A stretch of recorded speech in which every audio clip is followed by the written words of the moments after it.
So we have our character and our sword here in one scene. We want to attach the sword to the character. Why? Because it will make animating a lot simpler. We won't have to adjust the sword individually and counter animate to the character. So if your character is holding or a prop is attached to that character, it's always a good idea to connect that prop to the rig. So the first important thing is that we do this connecting before we do any animation. If we already have some animation and then we connect the sword to a different part of the rig, it's probably going to mess things up. Next thing we have to think about is, where are we going to attach this sword? Realistically, he's probably going to be holding it in his hand. So I wouldn't want to attach this to his head, because when I would move the head, it would move the sword, and that doesn't make any sense. For now, we're going to attach the sword to the hand. Let's select the sword.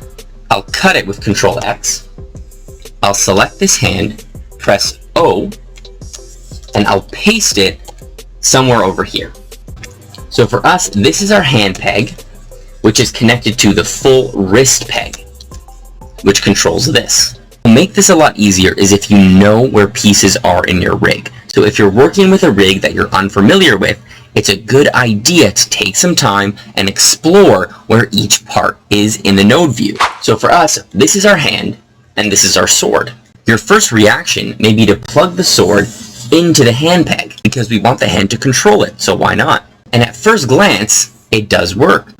We move the hand, and the sword moves with it. But the problem here is, we can no longer move the hand separately. It is always going to be attached to the sword. And this can get kind of annoying if you need to revise something, or if you just want to move a certain piece. It gives us less control. Better option is always to create a new peg. Do Control P and name it sword hand prop. Something like that. As long as you know what this peg does. We can even click up here and change the color to yellow. So now if we insert this peg above our hand, and we plug the sword into our new peg, suddenly we have the control of moving our hand and our sword, or moving just the hand. You can put this peg anywhere you want. Let's say I wanted to connect my sword above the wrist instead. I move my peg here, I plug it into my sword. Now my full hand and wrist are the ones that move the sword around.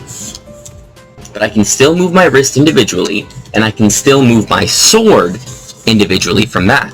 Wherever you want to put your peg, just make sure you have the best control when you're animating. The last thing is, we need to change this pivot point. See, when I press my new peg, the pivot point is right in the middle? We don't really want that. So what would work better is if this pivot point was the same as the peg that it sits on top of.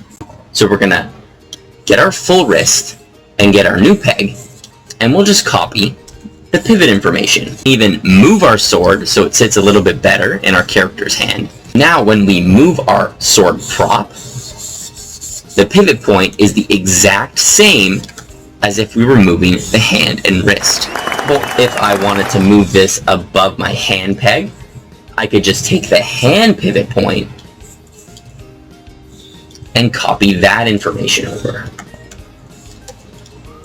Recommend figuring this out before you start animating, because if you start playing around with pivot points, your animation is going to get messed up. So the last thing we need to worry about is, how are we going to plug our sword into the main comp? I usually like to create a new comp, pressing Control H, make sure it's pass through, and since my prop is plugged in above the hand, I'm going to plug it in roughly in the same comp that the hand is in. This way, if I'm moving things in Z depth, all these pieces are kind of going to remain together. It helps me keep track of my props. If I was connecting a helmet to the head, I would be looking for where the head is plugged into.